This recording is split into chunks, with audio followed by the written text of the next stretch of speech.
Good morning. We're joined today by Brady. He's going to teach us a little bit about self-reliance. So he's got a do-it-yourself project. We're going to add a hose water faucet, connect it into the main line of the sprinkler line, and it's going to sit up against the house here, somewhere in this area, so that we have another place to connect the hose. And it should have a lot more pressure than some of the regular hose lines that come from the house. Great. So for starters, we're going to shut off the main water line over here to the sprinklers. Already got it connected. So just turn it. Next, we've already got the hole pre-dug. We've got the sprinkler line exposed. Our main line is the 1 inch. Okay, can you explain them what a main line is? The main line comes from the water meter to the first water valves for your sprinkler system. So it carries a constant charge of water through it. And that's why we're going to hook the hose. Okay. What's that handy dandy little tool there? Right here, you can get these at Lowe's, Home Depot, in the sprinkler section. They're little channel cutters. That just cuts into the 1 inch main line? Probably the quickest way to cut sprinkler pipe here. I'm going to be careful not to cut this other one. This other pipe runs 2 sprinkler heads. There we've made it all the way through the first cut. Next we're going to take our 1 inch T, and this is unthreaded, so it's made to glue onto the PVC pipe.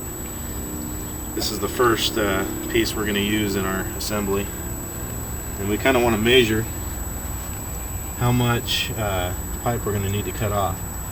There's usually a line right down the middle, and it's usually about a half inch. Usually about a half inch on either side is where the pipe is going to go to. Okay. So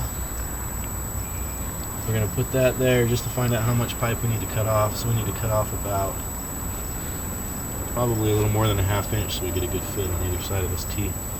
Sometimes you can measure unless you have a good eye for it.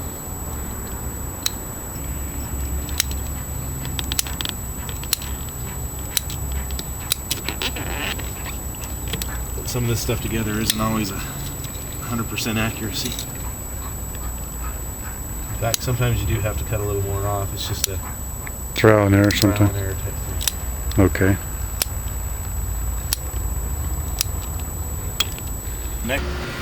Alright, now that we've cleaned off the part that we were just checking our cut and our fit with, everything looks like it fits really well. Cleaned it off, and I'm going to clean the end of these pipes off.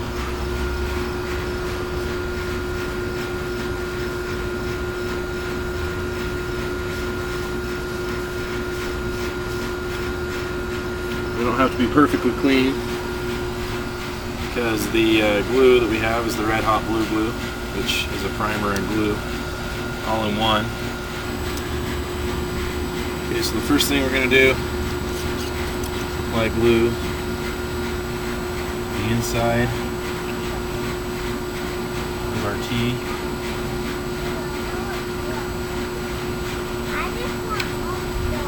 But only on the 2 straight sides of our T. Next we're going to just apply a little bit of glue around the edge of the pipe, because there's primer in the glue. That will help clean the ends of the pipe off a little bit better. And next we're going to fit the piece on just like we did when we were fitting it. I'm going to do it rather quickly because the glue sets pretty quick once it hits the surface of the pipe. There, we have that piece adjusted to set. When you put it on, you also want to have this end pointing the direction you want it to go, because there's no way I'm going to be able to move that now. The glue's pretty much set. Next, we're going to measure the length of 1 inch pipe that we need to use. Here we have an elbow with a 1 inch non-threaded sleeve there, and then threaded sleeves up here.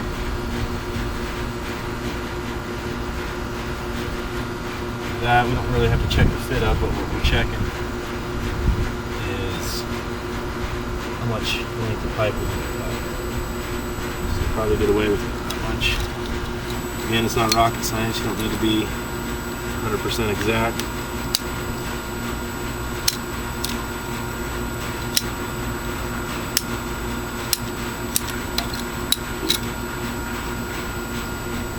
Looks like that'll be a pretty good fit to miss the side of the house there. So what we're going to go ahead and do then is we're going to assemble this first, because it's easier to do it when it's not in the trench.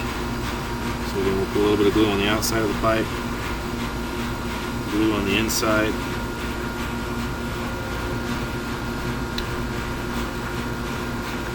Put that on.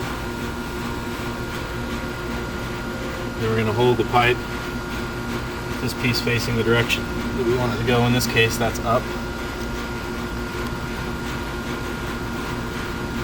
A little bit of glue on the inside. T. Some glue on the outside of the pipe. We'll go ahead and fit that in. Try not to twist very much, because you don't want that to face the wrong direction once you get it set. Now it's set. We'll move to our steel pipe. Pull off the threads on one end. It's at about a 2-foot pipe there. Yeah, it's about a 2-foot piece. And it's, did you say it's 3/4 inch? 3/4 inch threads. Okay. And this, you just want to make sure that you have enough room, because your pipe is generally between a 1/2 foot to a foot in the ground. Plus, you want to have some room up above. So we've done really good with the size of pipe here. What is that you're using there? What we're going to do now is use this. It's kind of like a non-sticky tape. It's a Teflon. And what it does is it just helps make a good seal on the threads, and it also acts as somewhat of a lubricant so the threads don't get damaged.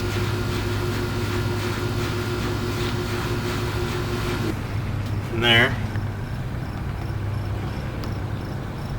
careful not to cross thread. The steel pipe will probably eat right through the threads on the PVC.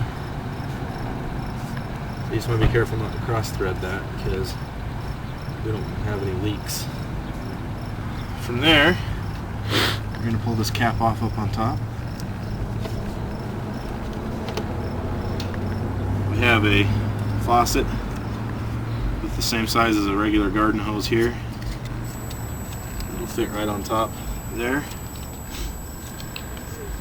Do the same thing. And then we'll go ahead and just turn that on. Top of the pipe there.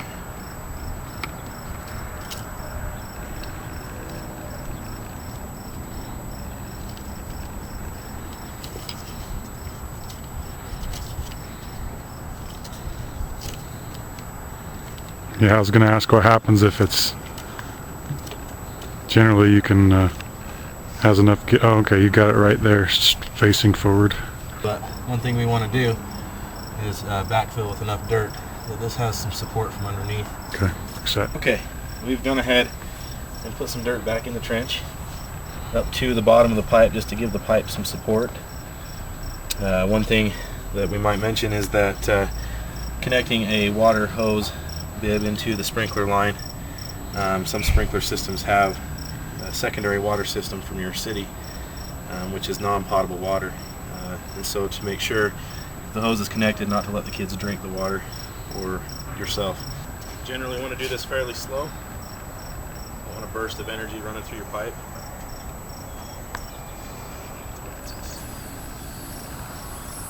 Go ahead and turn it all the way back on now.